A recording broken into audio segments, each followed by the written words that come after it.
kemarin katanya gue melanggar privasi. Ya. Terus gue mikir, gini ya, mereka aja tidak menghargai privasinya sendiri. Lu melakukan tindakan asusila di ruang publik, privasinya di mana? Nanti di acara-acara apa keluarga nih misalnya, nanti mau lebaran, terus kayak, oh ini cium dulu dong cucunya misalnya, padahal dianya nggak mau, terus jadi dipaksa dicium. Padahal kan sebenarnya dari hal sesimpel itu ya minta consent anaknya dulu juga, anaknya mau nggak dipeluk, dicium. Sejujurnya, karena gue egois. Kenapa? Itu kan yang orang-orang pengen denger.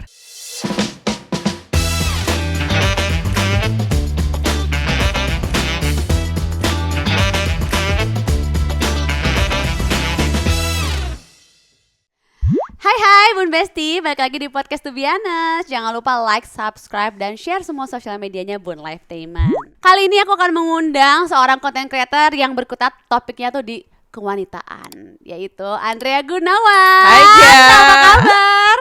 Baik banget. Alhamdulillah ya, terlihat ceria sekali. Iya dong ceria, akhirnya gue pulang ke tanah air gitu kan ya. Tidak dideportasi guys. Tidak dideportasi. Tidak, langsung ya. Ini langsung di awal apa namanya kalau gitu mengklarifikasi. Oh ya, klarifikasi. Ternyata baik-baik aja liburannya, 15 Berapa hari. Berapa lama sih? 15 hari. Iya. 15 hari liburannya. Bersama siapa aja liburannya? Bersama kawan-kawan. Banyakan? Enggak sih, berlima aja. Berlima. Sama teman-teman main ski di Jepang. Seru di mana? Di Niseko. Oh, seru. Aku belum pernah karena aku takut tergelincir. Aku tidak bisa, kurang keseimbangannya. Ya kita kayak nggak usah naik ski, main ski. Iya, terus mungkin kan ya udah pada tahu kan yang kemarin sempat heboh banget di jagat maya ini. Iya, betul. Gimana lo itu? Jadi sebenarnya mungkin mungkin gue perlu mengakui bahwa ada kesalahan di situ dari pihak gue. Karena maksudnya emang setelah dipikir-pikir lagi, mungkin itu bukan sesuatu yang pantas untuk di-share ke umum juga sih. Jadi ya, melalui podcast ini saya minta maaf. Saya mengakui kesalahan bahwa saya tidak seharusnya ngepost foto itu, ngepost konten itu. Tapi udah, minta maafnya sampai situ doang. Oh, udah. Tapi itu tuh kamu berarti ngepost karena kamu kaget aja gitu ya? Kayak maksudnya, gitu. Jadi mungkin buat teman-teman yang belum tahu, konteksnya itu adalah ketika gue ada di lagi di kereta di Jepang, itu di perjalanan menuju Nagoya. Jadi trainnya itu tuh duduknya tuh dua-dua gitu. Terus yang kebetulan teman gue dia lagi mau ngambil barang di overhead compartment. Terus dia bilang, "Dek, lihat deh di sebelah." Terus jadi kayak ini sebelahan tapi ada nyerong ke belakangnya sini loh. Nah, ini ada sepasang muda-mudi Jepang nih. Kok mereka kayaknya melakukan tindakan yang tidak senonoh gitu. Dia melakukan tindakan asusila gitu loh. Jadi itu bukan sekedar kalau yang ada yang kayak, ini apaan sih cat womanizer norak banget cuma lihat PDA aja misalnya. Sampai harus dikontenin, harus di-share gitu. Jadi gini ya, di negara mana yang normal melakukan tindakan asusila di ruang publik? Gitu, ini tuh udah sexual conduct gitu loh. Ini bukan sekadar PDA lagi. Dan jujur pada saat itu ketika gue ngevideoin juga gue jujur deg-degan sekali karena gue tidak pernah melihat hal itu di publik gitu loh. Iya. Dan gue terus juga ngelihat reaksi orang-orang di sekitar juga kalau kayak, jadi itu kan trainnya udah malam ya. Jadi itu Shinkansen gitu ya? Bukan? Beda? JR sih, bukan Shinkansen. Tapi intinya adalah kalau kereta malam gelap itu ruangannya kan terang sekali ya. Berarti kita bisa lihat reflectionnya juga dong dari kaca. Yang mana nggak usah nengok pun, gue nengok ke sebelah juga kelihatan dong. Gitu. Jadi orang-orang gue juga perhatikan reaksinya yang kayak di belakang orang Jepang, dia kayak ya udah main aja, cuma ngeliat dia terus kayak main aja. Yang lain reaksinya biasa aja? Enggak, yang belakang sih kayak cuma ngeliat gitu doang, habis itu ya udah dia lanjut main, ngobrol apa segala macam. Cuma yang orang depannya, mereka orang Jepang juga dan tadinya nggak ngeh juga dong, cuma cowoknya juga lagi ambil barang di overhead compartment, terus dia nengok ke belakang gitu, terus dia kayak langsung kasak-kusuk juga ngomong ke partnernya juga, terus partnernya juga kayak nggak mungkin dong langsung nengok ke belakang, jadi nengoknya cuma ke kacanya doang, terus kayak terus kaget juga, mereka kayak kasak-kusuk sendiri aja. Nah terus ada train conductornya juga lewat jalan juga cuma kayak gini, terus kayak oh ya udah terus langsung jalan aja gitu loh. Jadi semuanya biasa aja pas ngeliat itu. Menurut gue tuh bukan masalahnya mereka biasa aja ya, cuma yang gue dengar tentang budaya orang Jepang juga mereka tuh nggak mau dan nggak berani untuk konfrontasi Oh gitu. Gitu. Jadi mungkin meskipun sebenarnya ini tidak sesuai dengan norma mereka juga, mereka nggak berani untuk konfrontasi karena ini gimana ya? Ya udahlah, pura-pura nggak lihat aja deh. Oh, oke. Gitu loh. Tapi sebenarnya kalau mau dibilang melanggar hukum atau enggak, di negara mana yang lu melakukan tindakan asusila di ruang publik tidak melanggar hukum? Iya. Gitu. Dan yang kenapa rame itu karena kemarin katanya gue melanggar privasi. Ya. Terus gue mikir, gini ya, mereka aja tidak menghargai privasinya sendiri. Lu melakukan tindakan asusila di ruang publik, privasinya di mana? Ini kan ibarat gue kalau ke tempat umum, ya kebetulannya gue videoin. Lah kalau ada misalnya nih ya, ada anjing kawin di situ. Itu maksudnya gue tidak menghargai privasi dia. Ya kenapa dia milih kawin di situ? Kan aneh. Gitu loh. Terus udah gitu kayak yang gue sebel tuh kenapa kayak netizen ini ngomongnya gue tidak menghargai privasi, tapi mereka juga terus memviralkan videonya di-share terus. Oh, banyak di-share? Iya, di-share terus sampai nggak tahu jutaan views gitu loh. Jadi sebenarnya do you really care about the privacy of these people atau lu cuma mau ngebully gue? Oke. Kalau emang maksud lo kalau emang lo mau ngejaga privasi mereka, lo jangan share video itu dong. Iya, gitu. jangan di-share. Paling lu bilang aja, Ci, ini kayaknya mendingan lu take down deh. Iya. Daripada lu share juga dong. Iya. Oke, make sense. Nah, tapi pas lo ngeposting video itu, lo tahu nggak ada regulasi di Jepang? Gue tahu, tapi itu tentang privacy yang again, ini privacy tuh kalau misalnya gue lu lagi nggak ngapa-ngapain nih. Terus gue video-videoin lu, gue sampai terus kamera gue sampai ngeliat sampai ke upskirt lu misalnya. Oh iya. Itu kan lain ceritanya ya. Iya. Tapi sebenarnya kalau untuk hal kayak gitu ada nggak sih regulasinya? Sebenarnya ada, tapi gini loh. Jadi kayak kemarin juga gue tuh udah ngomong sama teman gue yang Jepang juga. Dia bahkan kayak say sorry on behalf of the Japanese people gitu. Dia kayak sorry banget ya, gue ini tuh nggak normal, ini nggak seharusnya terjadi gitu loh. Dan ini melanggar hukum sebenarnya. Bahkan ada orang-orang yang ada orang Indonesia yang dia kawin sama orang Jepang. Itu aja kayak lah, ya iya dong harusnya disebar aja, nggak usah disensor mukanya. Biar itu bisa ditindak sama polisi justru. Dan karena emang udah pernah kejadian sebelumnya. Oh gitu. Katanya malah kayak gitu. Ngapain sih itu pakai disensor-sensor? Karena gue masih sensor. Oke. Nggak kelihatan mukanya dong. Iya, terus kayak sedangkan orang Jepangnya sendiri aja malah bilang ya harusnya disebar aja biar polisi bisa langsung nangkep. Oke, tapi kalau dari Gitu. lo yang ngeposting itu seharusnya kalau berkepanjangan nggak dari situ? Dari pihak orang Jepangnya? Dari Jepangnya? Enggak sih. Gue nggak kenapa-napa ya kalau misalnya ada jadi kebetulan ada satu netizen yang mungkin dia merasa terbeban gitu. Jadi dia berinisiatif untuk melaporkan hal tersebut ke yang berwajib di Jepang gitu. Tapi setelah diusut lagi ternyata ini orang emang suka inisiatif gitu, ngide-ngide untuk ngelaporin orang Indonesia gitu loh. Jadi ternyata Catmonizer ini bukan yang pertama yang dilaporin sama ini orang. Gitu. Jadi gue kayak apa yang mau dilaporin ya? Bukan gue yang salah juga. Tapi apa responnya setelah dia ngelaporin ke? Gak ada lah. Gak ada? Gak ada. Sampai gue kayak polisinya mana? Gue udah tungguin. Oke, kemarin juga nih katanya ada ini soal traveling. Ada suami istri yang traveling ke India. Terus katanya istrinya diperkosa di depan. Gue tuh nggak pernah berani nonton berita-berita yang gitu-gitu ya. Kayak nggak tega gitu gue. Diperkosa, terus suaminya kayak digebukin juga. Terus disuruh nontonin kan. Gimana menurut lo? Iya. Ngeri deh. Gimana ya, gue mungkin susah ngomongnya, cuma kayak menurut gue India tuh reputasinya untuk turis apalagi perempuan agak sangat kurang aman gitu ya. Jadi menurut gue mending gak usah. Mendingan jangan gitu. Itu dia kayak camping gitu kan? Iya ya, dia kayak camping ya. Tapi gak usah camping pun setahu gue, kalaupun lo perempuan lo jalan-jalan di kotanya pun itu juga bahaya. Oh gitu? Iya, even in broad daylight. Jadi menurut gue, kalau gue sih mending gak usah ya. Kecuali sama tour tapi gitu, lain cerita ya. Sebenarnya kok ngeri, tadi gue pas ininya ibu-ibu yang denger kayak gini kayak duk gitu. Iya, emang banget. Prihatin banget sih, dan semoga yang gue baca terakhir emang beritanya juga udah ada yang ditangkap juga sih beberapa. Pelakunya? Ketangkep pelakunya ya? Tapi cuma sebagian doang setahu gue, bukan semuanya. Tapi lagi diproses juga sih untungnya. Jadi sebenarnya mungkin kalau untuk traveling ya kita harus tahu dulu kali ya culture dan keamanan kota. Iya, dan mungkin ini juga ya, kalau untuk tips traveling juga kita tahu pegang ini dong nomor apa untuk polisi, 911-nya, semua kita harus pegang ya. Dan juga untuk kayak worst case scenario-nya, kalau apa yang terjadi kita bisa hubungi siapa. Iya, benar-benar. Yang bisa kita kontrol hanya diri sendiri nih ya, bukan orang lain ataupun sekeliling kita. Jadi sebaiknya kita lakukan segala cara untuk bisa proteksi diri juga sih sebenarnya. Iya. Lo suka banget traveling.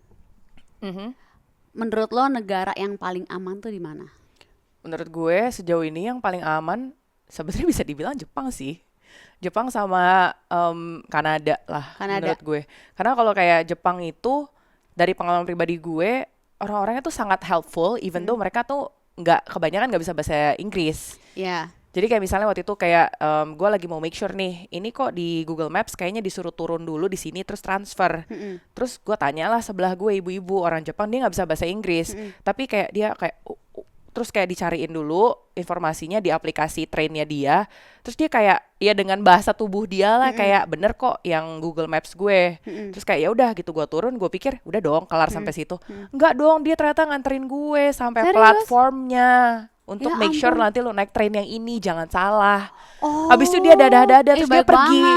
Iya, dan itu emang orang Jepang kebanyakan seperti itu. Dan kayak kalau misalnya barang ketinggalan, itu chances are nggak akan hilang kalau di Jepang.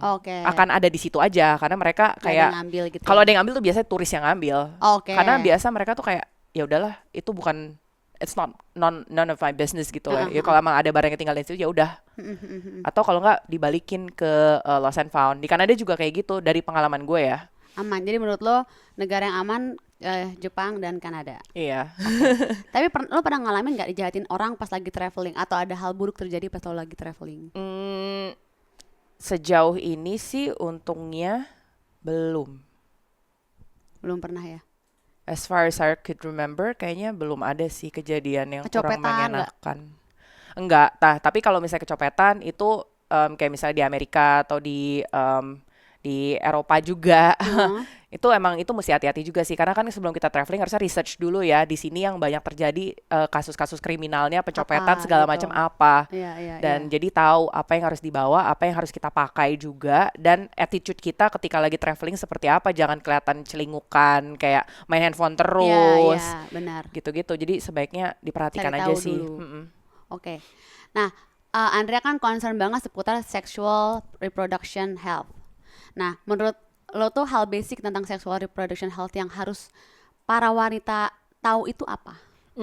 Kalau untuk perempuan, untuk kesehatan seksual dan reproduksi, yang penting itu sebagai adults ya kita ngomongnya, mungkin yang seumuran kita, yang mungkin yang belum menikah ataupun yang sudah menikah, tapi yang sexually active pada khususnya, menurut gue yang penting itu adalah cek STI sih. Apa tuh? Cek sexually transmitted infections untuk infeksi menular seksual secara reguler.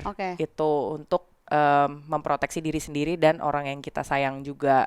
Dan juga kalau ngomongin adults juga sebenarnya sebelum kalian aktif melakukan hubungan seksual sebaiknya udah vaksin HPV dulu. Itu, dan vaksin HPV juga sebenarnya kan bukan cuma untuk wanita juga, tapi untuk laki-laki juga untuk ya menjaga supaya perempuannya tidak kena kanker serviks. Gitu. Apa miskonsepsi atau stigma yang nggak benar tentang sexual reproductive health yang pengen lo luruskan? Biasanya kalau mau ngomongin tentang konteks sex education misalnya, orang-orang tuh kayak kenapa sih lo harus ngomongin kayak gitu, kayak tabu banget. Padahal apa dulu nih yang kalau yang kalian pikir tuh ketika denger sex education tuh apa? Soalnya kalau sex education itu kan mencakup banyak hal yang jelas bukan ngajarin intercourse gitu loh. Sebenarnya kan bukan itu, lebih kayak gimana cara kita merawat diri kita sendiri, gimana kita mungkin komunikasi dengan pasangan terkait hubungan seksual misalnya, juga tentang consent, boundaries itu kan dari kecil harus diajarin juga untuk anak-anak gitu loh. Dan kalau kita misalnya nggak ngajarin ini private parts tuh yang apa aja untuk anak-anak misalnya, nanti kita dilecehkan, anaknya juga jadi bingung. Iya, benar-benar. Apakah ini benar, apakah ini salah? Tapi kok papa bilang begini atau om kok bilangnya kayak gitu? Iya. Ya anak aku dari pre-K dia udah diajarin private part sih. Kayaknya sekarang menurutku udah lebih concern sama hal itu. Kayaknya kalau dulu kita sekolah kayaknya nggak ada ya kayak gitu ya. Zaman kita aja Zaman kayak nggak kita diajarin nggak diajarin, kecuali kalau misalnya udah belajar agama tapi udah yang in general, bukan yang kayak dari kecil kasih tahu itu tuh nggak boleh dipegang apa dan lain-lain. Jadi kayak mungkin menurutku sekarang udah mulai ngeh gitu, aware gitu akan hal itu gitu kan. Which is really good. Soalnya kayak misalnya consent gitu kan, kayak yang banyak terjadi di budaya kita, kayak nanti di acara-acara apa keluarga nih misalnya nanti mau lebaran, terus kayak oh ini cium dulu dong cucunya misalnya, padahal dianya nggak mau, terus jadi dipaksa dicium. Padahal kan sebenarnya dari hal sesimpel itu ya minta consent anaknya dulu juga, anaknya mau nggak dipeluk, dicium. Kalau memang nggak mau jangan dipaksa. Ya, untuk menghargai dia ya.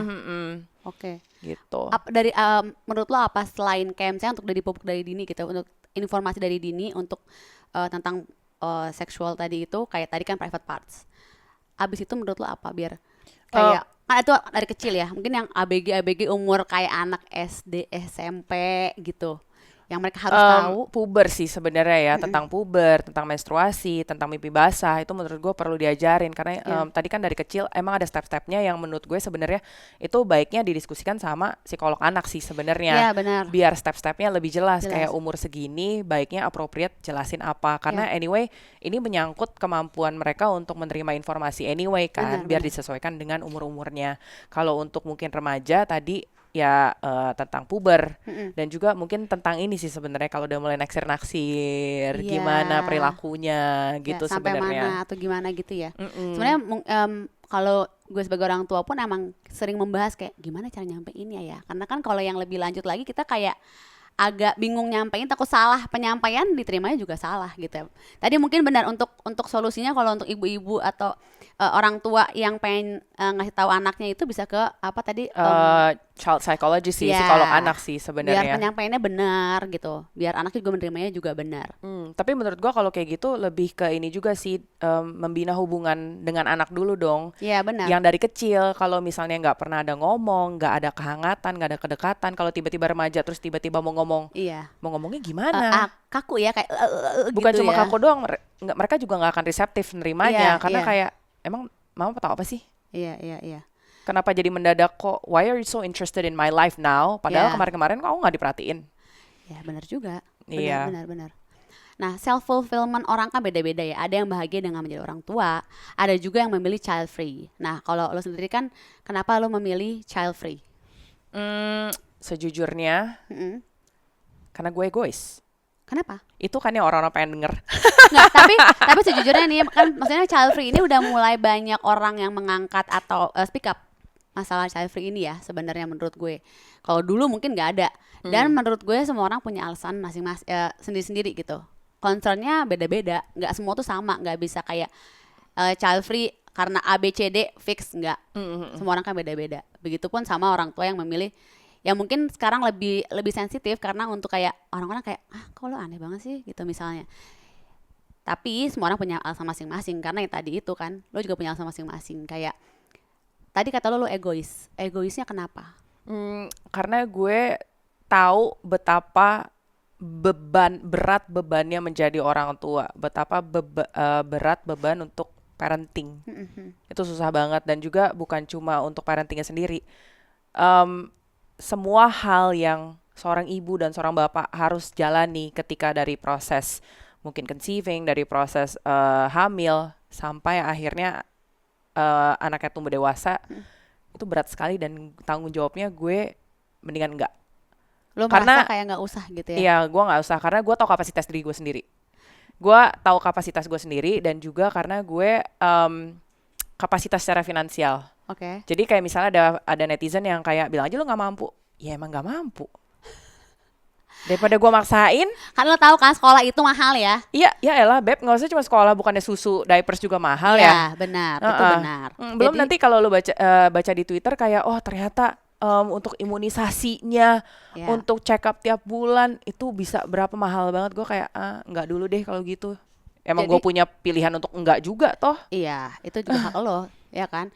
Jadi lo consider kalau lo ngerasa oh gue kayaknya belum mampu ke situ, ya kan? Jadi Karena dengan segala pertimbangan yang lo tahu gitu, daripada mungkin lo memaksakan tapi lo nggak mampu, jadinya nanti hasilnya nggak sesuai yang lo inginkan.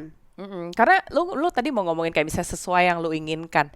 Di dunia ini emang ada yang bisa sesuai yang kita inginkan, kan nggak bisa dikontrol juga. Jadi kayak misalnya kalau ya oke, kita berharap misalnya punya anak semuanya normal, baik-baik saja, sehat walafiat, jari kakinya lengkap semua. Cuma ternyata kalau misalnya ternyata terlahir tidak sesuai dengan cita-cita tadi, gimana?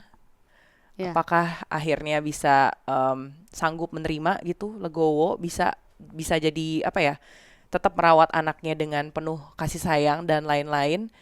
Kalau gue sih mendingan ya gue sih nggak usah kalau buat diri gue sendiri. Gue mendingan jadi happy fun auntie aja. Iya. Oh tapi orang tuh banyak yang berpikir kalau lo memilih child free berarti lo nggak suka anak-anak. Kalau gitu untuk gue pribadi, gue sebenarnya suka sama anak kecil sih, tapi gue cuma karena gue suka, tapi kan itu cuma buat mainan gue ya, bukan buat gue yang ngerawat, bukan gue yang ngurusin. Jadi ya gue dapet funnya aja. Iya, tapi kan belum nanti tantrumnya segala macam. Cuma gue ngerti sih ada orang-orang yang memang memilih child free karena mereka tidak suka anak-anak, dan menurut gue nggak ada salahnya juga. At least dia tahu, bukan maksain, udah tahu nggak senang anak-anak terus maksa punya anak, anaknya akhirnya misalnya di abuse atau diabaikan karena memang sebenarnya gue nggak suka. Ya mendingan nggak usah. Dan kayak nanti orang-orang juga suka bilang kayak nanti lu nyesel tua nggak punya anak. Terus gue kayak jujur gue mendingan nyesel nggak punya anak daripada gue nyesel udah punya anak. Kan tanggung jawabnya besar gitu ya. Iya, dan kalau gue nyesel punya anak itu konsekuensinya apa lagi gitu, nggak cuma buat gue, buat anaknya gimana. Apalagi kalau misalnya anaknya tahu kayak ya gue sebenarnya nyesel sih punya lu sih. Ya gila ya. Maksudnya kayak mendingan lo nyesal karena diri lo sendiri dan diri lo sendiri yang menyesal dibanding menyesal tapi anaknya pun dirugikan gitu. Iya dong, mendingan logika gue sih seperti itu ya. Dan kalau misalnya kayak ngomongin tentang nyesal, yes, menyesal is one thing. You can still regret something tapi tetap bisa menghargai dan juga mencintai anak lo ini misalnya. Tapi gimana ya, ada satu buku namanya judulnya Regretting Motherhood. Dan itu isinya 40 ibu-ibu yang disurvei dan diinterview tentang pengalaman motherhood mereka, dan semuanya bilang mereka regret. Tapi again, regret and love is not mutually exclusive. Jadi lu tetap bisa regret lu punya anak, tapi lu tetap sayang banget, you would die for your kid. Dan apa ya, menurut gue itu bukunya tuh eye opener banget karena orang-orang kan selalu bilang ya itu tadi, lu nanti nyesel kalau nggak punya anak. Tapi orang-orang tuh nggak pernah mikir bahwa lu punya anak aja lu bisa nyesel. Menurut lo yang lo rasain apa sih stereotype dari orang-orang tentang wanita yang memilih child free? Egois. Tapi tapi sebenarnya kalau menurut gue, kalau ngomongin egois, apapun pilihan kita untuk punya anak, nggak punya anak, menurut gue tuh semuanya pilihan egois. And maksudnya gini loh, egois itu nggak selalu harus berkonotasi negatif. Toh ini pilihan lu sendiri. Kalau lu sadar dengan pilihan lu milih secara sadar, secara consciously dan juga deliberately, terus juga kayak udah dipikirin resiko dan konsekuensinya untuk hidup lu dan orang-orang sekitar lu, menurut gue egoisnya nggak kenapa-napa sih. There's nothing wrong with being selfish in this context gitu loh. Jadi kenapa orang-orang kalau gue bilang punya anak kan juga pilihan egois, terus apa ya, kayak they feel personally attacked gitu, padahal gue kayak it is a selfish choice. And it's okay. Ya semua orang punya pilihan masing-masing, jadi ya saling menghargai aja gitu kan sebenarnya. It's okay gitu loh, as long as you're happy with your choice, nggak apa-apa. Again, ini egoisnya tuh jangan dibikin sesuatu yang negatif juga, karena misalnya kita mengejar kebahagiaan kita juga, itu kan selfish, and it's fine. Kita tuh hidup untuk diri sendiri juga kan, emang kita bukan budak siapa-siapa juga gitu loh. Jadi kayak ya nggak apa-apa lu mau selfish mah, menurut gue gitu. Nah gue kepo nih, lo menikah terus siapa? Gue nggak nikah by the way. Lo nggak menikah? Oh belum menikah? Bukannya belum juga. Emang nggak nikah. Oh oke. Gue unmarried. Jadi kalau gitu lo bersama pasangan lo memutuskan untuk child free. Itu keinginan berdua atau siapa yang ngomong duluan? Oh, jadi kalau misalnya orang nanya, oh kalian, gue sama Joe, my partner itu keputusan untuk child free, keputusan untuk berada di ethical non-monogamous relationship, itu keputusan siapa? Sebenarnya itu kami berdua masing-masing sudah memiliki keputusan itu sebelum kami berdua bertemu. Oke. Jadi karena justru kami sejalan, akhirnya di tengah jalan kami bertemu. Oke. Jadi bukan siapa yang duluan gitu loh. Emang sama aja gitu Emang ya? sama, dan jalannya kebetulan ya ketemu karena saling cocok dong. Ya gitu. Jadi dari awal sih udah gampang banget ngomonginnya, karena kayak misalnya dari first date aja memang udah dibahas semua. Kayak pendapat kamu tentang pernikahan gimana, pendapat kamu tentang mau punya anak atau enggak, pendapat kamu tentang monogami bagaimana. Jadi itu semua sudah dibahas di first date. Karena kalau menurut gue, dan kebetulan gue cocok juga sama si Jo dalam hal ini, karena supaya nggak buang-buang waktu aja sih. Jadi dari depan udah jelas maunya apa. Gue maunya kayak gini, gue orangnya kayak gini, lu gimana? Kalau memang kita cocok, ayo kita coba jalanin, kita saling komitmen. Kalau dari awal ada yang kayak values-nya, goals-nya berbeda, buat gue kayak ngapain dijalanin lagi. Karena values kita tuh agak susah untuk berubah ya, karena itu kan terikat prinsip kita juga, ya who we are as a person, nggak bisa semudah itu berubah kan. Terus kayak misalnya goals kita kan juga sebelum ketemu ini orang udah punya goal sendiri dong. Nggak mungkin, bukan nggak mungkin sih, mungkin aja kita berubah sebagai orang, cuma nggak mudah dan kalau misalnya menurut gue, kalau lu ketemu nih orang terus tiba-tiba goal lu jadi berubah, lah lu punya pendirian atau enggak sih, atau do you actually know what you want? Atau ketika lu ketemu A, B, C, D terus goal lu berubah semua, kan arahnya mau dibawa kemana juga sebagai manusia gitu. Kalau untuk keluarga lo atau lingkungan lo, apa pendapat mereka tentang keputusan lo ini? Kalau untuk child free sih, sejauh ini kebetulan bisa dibilang birds of the same feather flock together ya. Kalau untuk kayak gue sama teman-teman gue, kebanyakan teman-teman gue tuh child free. Kalaupun ada, ya mereka sekarang lagi hamil, lagi punya anak. Tapi ya mereka sangat mendukung perempuan untuk memilih jalan punya choice. Jadi nggak ada yang julid, nggak ada yang ngatain sih sejauh ini. Cuma yang paling julid sebenarnya dari netizen sih. Jadi even keluarga dan teman-teman lo sendiri pun nggak ada yang ngejudge lo, semuanya yang menghargai keputusan lo. Santai aja, karena menurut gue kalaupun mereka akhirnya merasa tidak cocok, toh akan kayak terseleksi alam sendiri kan. Jadi nggak deket sama gue lagi misalnya kalau emang beda banget. Cuma ya yang gue agak bingung tuh netizen gitu, kenapa harus maksain kayak orang-orang yang child free harus punya anak. Kalaupun mereka punya anak, ngefeknya ke hidup kalian tuh apa? Kan gue bingung, kenapa lu maksa banget. Tapi terus udah gitu sampai ada netizen yang suka banget ngatain, misalnya kayak gue ngatain Gita Saf kalau emang ngomongin tentang child free, kayak bilang aja lu mandul. Ya itu banyak yang keluar ya. Iya, terus gue kayak, gue sebagai orang yang consciously memilih tidak punya anak, itu tidak menyakiti gue sih. Tapi gimana orang-orang lain yang baca, yang bener-bener lagi berjuang untuk punya anak dan susah banget, dan dikatain kayak bilang aja lu mandul. Kayak gue tuh mikir ya, ini orang-orang netizen yang ngata-ngatain gampang kayak gitu, motivasinya apa sih? Apakah motivasinya cuma sekedar mau menyakiti orang itu atau gimana? Karena jujur kalau di gue ya nggak kena sih dikatain kayak gitu, karena ya pilihan gue juga. Tapi gue juga awal nikah gitu, pas belum punya anak, yang even mereka misalnya nggak tahu nih pilihan hidup gue gimana gitu ya. Terus kayak kok belum hamil, mandul ya. Sedangkan saat itu misalnya gue lagi abis keguguran, ngerti gak lo? Iya, makanya. Yang orang tuh, gue mungkin saat itu gue gak nge-share gue lagi hamil, dan gue gak nge-share gue keguguran gitu. Tapi pas baca itu kan kayak gue bisa nangis yang kayak, lo kebayang gak sih keadaan kayak gitu yang orang juga gak tahu kan, gak semuanya gue share saat itu gitu kan. Ya itu mungkin kepada netizen.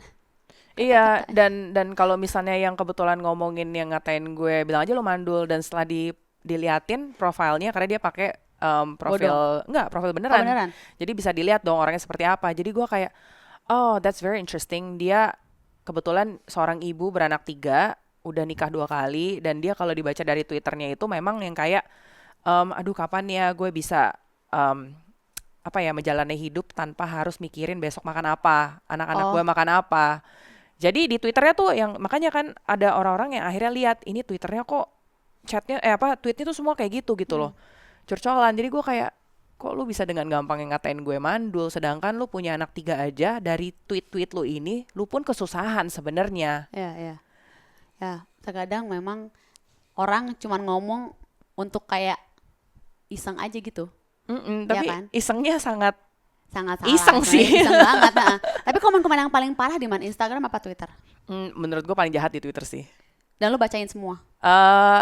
Kalau gue lagi gabut, gue bacain.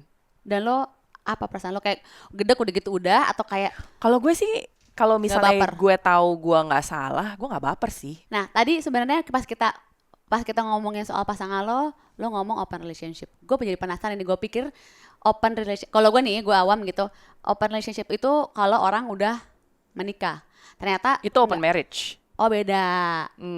Sama prinsipnya, cuma yang satu udah berada dalam ikatan pernikahan. Oke. Nah itu tuh gimana sih, kalau lo boleh jelasin tentang open relationship tuh gimana? Sebenarnya kalau gue lebih suka term ethical non-monogamy, karena kalau ENM ini, ethical non-monogamy, itu tuh kayak payung besar banget yang sebenarnya di bawahnya tuh banyak banget. Misalnya kayak tadi ada open relationship, ada open marriage, ada polyamory, ada poligami by the way. Poligami itu pun ternyata dibagi dua lagi, jadi ada poligini. Poligini itu kalau suami punya istri banyak, ada poliandri, satu istri suaminya yang banyak. Terus juga kayak misalnya ada threesome, swinging, itu semua masuknya di bawah ethical non-monogamy. Dengan catatan, sebenarnya kalau dari konteks bahasa Inggrisnya sendiri, gue nggak harus kasih disclaimer catatan. Cuma kalau untuk netizen Indonesia, gue merasa gue harus ngasih catatan nih ya. Ini semuanya konsensual. Karena biasa mereka kayak, tapi kan itu nggak konsensual. Itu kan kayak misalnya kalau poligami itu kan mau suaminya doang, istrinya pada nggak ABCD. Sebenarnya tadi again kalau balik ke ethical non-monogamy, semuanya harus menyetujui, harus menjunjung tinggi kejujuran, transparansi, dan juga ada integritas di situ. Jadi nggak sembarangan sebenarnya. Karena semua pihak terlibat ya, bukan cuma pasangan doang. Semua pihak terlibat harus setuju. Harus terbuka. Jadi open relationship itu tuh konsepnya lo punya pasangan nih. Terus tapi pasangan lo dan lo boleh sama yang lain gitu. Iya, jadi gue awam ya, gue bertanya, sesungguhnya gue nggak tahu. Iya, jadi sebenarnya makanya again gue tuh nggak, gimana ya, gue ngomong open relationship karena menurut gue itu yang paling mudah diterima oleh masyarakat Indonesia. Padahal sebenarnya pada realitanya itu a mix antara open relationship sama polyamory sebenarnya. Pada intinya adalah komitmen kami tidak mencakup eksklusivitas secara romantis dan atau seksual. Gitu. Nah ini yang orang-orang mungkin salah kaprah, karena orang-orang mikir kayak bilang aja lo nggak mau komit. Enggak.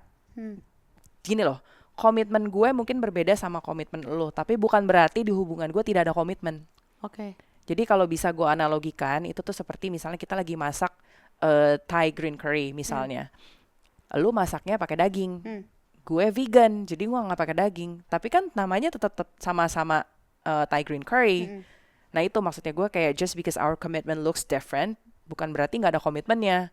Karena komitmen gue dan Joe adalah kami life partners sebagai pasangan hidup. Gitu. Dan yang lain-lain itu mungkin nanti ada secondary partner mungkin, atau mungkin ada yang namanya commit partners, atau mungkin ada short term partners. Gitu. Jadi apa ya? Bisa dibilang tergantung kebutuhan masing-masing dan juga dinamika masing-masing, dinamika hubungan dengan orang-orang tersebut ini. Kan ini si open relationship ini jadi banyak diomongin, diperbincangkan di publik gitu. Gimana akhirnya lo memilih buat ada hubungan open relationship? Karena kalau gue, seperti yang mungkin udah gue pernah share di podcast-podcast sebelumnya, karena gue menyadari bahwa gue tidak cocok berada di hubungan monogami. Karena gue tidak bisa, bukan tidak bisa sih sebenarnya. Gue nggak memilih, merasa lebih senang kalau gue bisa punya kebebasan untuk menjalin dan juga mengeksplorasi koneksi-koneksi dengan orang-orang lain. Gitu. Yang sebenarnya kan kalau kita ada di monogamous relationships, apa ya, it really restrains us gitu loh untuk bangun hubungan dan koneksi dan juga explore koneksi dengan orang-orang lain di luar pasangan sendiri. Gitu. Berarti lo dari awal apa dari pasangan sebelumnya udah open relationship atau pasangan sama pasangan yang lo sekarang ini? Gue baru memutuskan untuk berada di ethical non-monogamous relationship ini sama Joe. Tapi sebelum-sebelumnya gue udah sadar sih bahwa I'm not monogamous. Gitu. Dan sebelum Joe ketemu gue juga dia udah sadar bahwa he's not monogamous and he wants to explore this type of relationship. Gitu. Jadinya ketika akhirnya kami ketemu, terus kayak wah cocok ya, dari mulai tadi child free-nya, we don't wanna get married, terus kayak juga untuk paham tentang ethical non-monogamy ini cocok banget. Ya udah akhirnya ini goals-nya, values-nya very similar. Ayo kita komitmen. Gitu. Yang lo rasain selama lo punya hubungan yang si open relationship ini, apa pro and con-nya yang lo dapetin? Kalau pros-nya sih, kalau dari gue sendiri, ya itu tadi kebebasan untuk mengeksplorasi dan juga membangun hubungan dengan orang-orang lain. Tapi kalau apa ya, dan gue tuh kayak seneng karena ada fulfillment dan juga ada apa ya, gue bisa makin kenal orang sih. Oh kalau gue sama si A, ini orangnya seperti ini. Terus kalau gue ada di hubungan ini dengan si A, misalnya, gue menjadi orang yang seperti ini gitu. Karena kan kita juga, we are different people dengan siapapun. Mungkin lu sama suami lu atau sama mantan lu yang pas zaman SMA, pasti orang berbeda kan. You're not the same people, you're not the same person. Dan gue tuh seneng mengalami hal-hal itu gitu loh. Dan juga apa ya, bisa belajar dari orang-orang baru ini. Gue tuh seneng banget. Tapi kalau konsepnya menurut gue lebih ke respon netizennya aja sih. Respon orang-orang terdekat yang mereka tidak mengerti dan menolak gitu aja. Padahal mungkin gimana ya, I don't need you to understand. Tapi paling enggak jangan nuduh dan jangan fitnah. Tadi kan kalau yang child free kan lingkungan lo nggak rungsing lah ya gitu ya. Nah kalau soal open relationship gimana? Keluarga lo dan teman-teman lo gimana menanggapi hal ini? Kalau untuk teman-teman sih mereka kayak apa ya? Mereka tahu itu bukan untuk mereka, tapi mereka bisa respect gitu loh. Kayak gak apa-apa, ya udah jalani aja selama lu bahagia dan fulfilled, ya udah. Jalani aja komitmen seperti itu, ya udah nggak apa-apa gitu sih. Tapi kalau ini open relationship ini tuh ada nggak sih cemburu gitu, ada nggak sih? Cemburunya pasti masih ada. Karena yang namanya insecure, namanya cemburu, namanya jealousy itu kan apa ya, itu human nature gitu loh. Jadi menurut gue kayak misalnya lu mau berada di pernikahan yang monogamous aja, emangnya jadi nggak cemburu lagi? Masa dicemburu nggak? Iya, jadi menurut gue cemburu itu bukan sesuatu yang harus dihindari atau sesuatu yang kayak that you need to be ashamed of gitu. Kayak mendingan kita hadapi dan juga tanya sebenarnya kenapa gue masih merasa seperti ini, apa yang gue butuhkan dari pasangan gue dan dari hubungan ini. Karena balik lagi, cemburu itu atau jealousy itu adalah umbrella term juga. Jadi di bawahnya tuh banyak sebenarnya. Mungkin root cause-nya karena envy misalnya, karena kita iri gitu loh. Kok dia waktunya dia spend waktu lebih banyak sama dia, gitu. Yang orang-orang ini misalnya. Itu kan bisa aja kalau misalnya dalam konteks pernikahan yang monogami juga kayak kok dia nggak pernah di rumah ya, kok dia malah pulang kerja langsung main sama teman-temannya minum-minum terus misalnya. Itu kan ada jealousnya, ada irinya di situ. Atau ada misalnya personal insecurity kayak I don't feel good enough, I don't feel pretty. Terus kayak gue jealous karena aduh dia lagi main sama teman kerja ya misalnya, dia lebih cantik. Terus kayak gue insecure sendiri misalnya. Terus juga atau ada lagi yang kayak relational insecurity, maksudnya hubungan kita nih kayaknya lagi nggak baik-baik aja. Terus kok lu milih sama siapa? Gitu. Jadi itu sebenarnya again jealousy ini tuh banyak banget root cause-nya. Jadi lebih baik dihadapi dan dicari tahu akarnya yang mana. Supaya kalau kita tahu akarnya yang mana, kita bisa perbaiki dan bisa coba perbaiki dan juga minta apa yang kita butuhkan dari pasangan kita. Karena menurut gue gini, kalau misalnya tadi berkaitan sama personal insecurity ya, itu satu hal yang tanggung jawab kita sih untuk heal and fix that. Karena pernah gak sih ngalamin kita lagi insecure banget, apapun yang dikatakan oleh pasangan kita mental gak juga. Iya. Karena kita lagi nggak bisa terima diri kita pada saat itu. Itulah kenapa kita harus itu tadi analisa dulu, kita cemburunya karena apa, supaya kita bisa minta apa yang kita butuhkan ke pasangan kita. Jadi itu salah satu cara mengatasinya juga. dengan pasangan lo kalau ada salah satu yang lagi cemburu? Oke, tapi karena cemburunya pasti ada. Tadi gue pikir tuh enggak loh, kalau open relationship gue pikir nggak ada cemburu. Gue pikir pasti ada, karena again tadi kita masih manusia dan masih makhluk hidup yang masih merasakan full range of emotions. Nah, tapi yang mungkin yang membedakan adalah gini loh, kayak kita misalnya ngerasa marah. Kita boleh kok merasakan perasaan itu, emosinya, tapi emosi tidak harus mendikte aksi. Oke. Misalnya gini, kita boleh kok marah, tapi apakah kita, is it okay for us terus kayak tuh terbalikin meja? Kan enggak dong. Nah itu, jadi kita boleh merasakan jealous, tapi kalau di ethical non-monogamy itu, kita sangat menjunjung tinggi kejujuran, keterbukaan, dan juga untuk otonomi diri sendiri dan pasangan. Jadi sangat tidak etis kalau karena kita merasakan sesuatu emosi, insecure, tadi misalnya jealous atau marah, kita jadi mengontrol pasangan kita. Itu yang no banget. Nah gue juga penasaran nih, dengan open relationship ini tuh ada gak sih lu demanding sama comparison tadi? Kayak lo pernah gak sih kayak lo gini dong, lo lebih gini dong gitu ke pasangan lo, kayak kok lo gini? Kalaupun mau demand something itu lebih ke bukan demand sih ngomongnya, itu ngomongnya request. Meminta. Karena kita bisa meminta untuk pasangan fulfill our needs, tapi bukan berarti kita bisa expect mereka akan melakukannya. Itu hak kita untuk minta, tapi itu hak mereka juga untuk menolak. Gitu. Jadi yang mungkin yang banyak orang-orang atau pasangan merasa entitled gitu, kayak kalau gue minta lo harusnya ngasih dong. Kan mereka juga manusia sendiri. Kita juga manusia sendiri, punya otonomi atas kontrol atas apa yang mau kita lakukan gitu. Jadi kayak again, boleh minta, boleh request, tapi bukan berarti mereka harus wajib memenuhinya. Tapi memang kalau misalnya ada sesuatu, misalnya kayak I don't feel, gimana ya, request itu lebih kayak kayaknya aku ngerasa kita agak lebih berjarak nih sekarang. Can we spend more time? Can we arrange a date night this weekend? Itu lebih ke request di situ. Terus gitu kayak misalnya, jadi ngomongnya lebih kayak this is what I need.